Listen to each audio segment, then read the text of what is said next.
No ma usun, et ma ei eksi, kui ma ütlen, et kõige tulisem hinnavõitlus siin Eestis käib just Lasnamäel, kus Lidli kauplus avas nädal aega tagasi uksed kõigest paarkümmend meetrit eemal Maximast. Ja see võitlus on läinud tõesti absurdseks, sest näiteks lõhekilo hind oli selline, et inimesed rabasid seda kilode kaupa. Aga veel absurdsem oli banaanide hind, see oli kõigest 1 sent. Loomulikult rahval on tore, aga kaua siis kaupmehed niimoodi vastu peavad? Hinnasõda algas täpselt nädal tagasi, kui Maxima tervitas uut naabrit Lidli reheleivaga hind 59 senti ja maitseaine topsis oleva soolaga hind 89 senti. Sellele vastas Lidl langetades banaani kilo hinna 35 sendile. Maxima tuli välja lõhega, mille kilo oli 2 eurot ja 99 senti ja sõda käib tänaseni.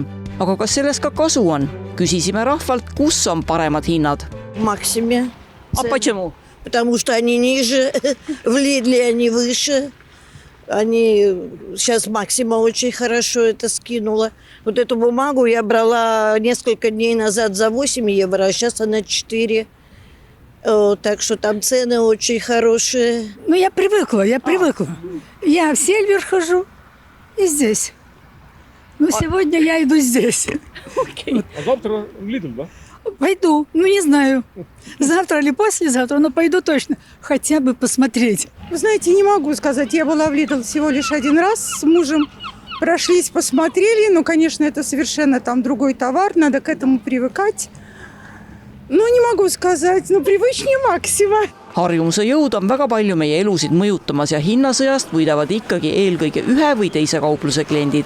Maxima tervitab oma uut konkurenti, kes on otsustanud siis üle tee oma kaupluse ehitada teadlikult ja siis meie täpselt samamoodi siis pakume nendele klientidele, kes soovivad seal veidike uudistada, tulla kindlasti uudistama ka Maximasse, mida meie pakume. Ja mis tegelikult toimub, on ju see, et me tahame, et klient ei unustaks ka meid, saaks kogu valiku ja ka eestimaise kauba siis ikkagi Maximast ja siis seda me neile ka täna pakume. Selline külje alla trügimine, kas see kuidagi alatu võte ei ole või? Igal ettevõttel on oma strateegia. Meie ainult tervitame soola ja leivaga eelmine nädal tervitasime. See nädal pakume siin Kalevi šokolaadi ja nii, et kui konkurendil on midagi vastu pakkuda, siis palun. Üks suurimaid hitte hetkel on siis see 24 rulli luksuslik tualettpaber hinnaga 3,99. Kaua te vastu peate nii? Nii kaua, kui toodet jätkub. Ega nii kaua me peame vastu ja tegelikult pakkumine kehtib ju selle nädala lõpuni. Ehk et siis ta lõpeb ära. Nii et kes ees see mees? Järgmine hitt on meie selja taga 99 senti. Oi, sellist hinda pole munade puhul enam ammu olnud. Et kuidas siis see tagasiside ostjate poolt on olnud? Tagasiside on jällegi väga selles mõttes, et hea öelda numbrites, et meil on 3-kordne kasv olnud nende paari päeva jooksul ja arvatavasti see kasv ka jätkub. Et kliendid ikkagi saavad aru, et kui on võimalus osta mune, mis on turu odavamad ainult Linnamäe Maximas, siis loomulikult nad reageerivad.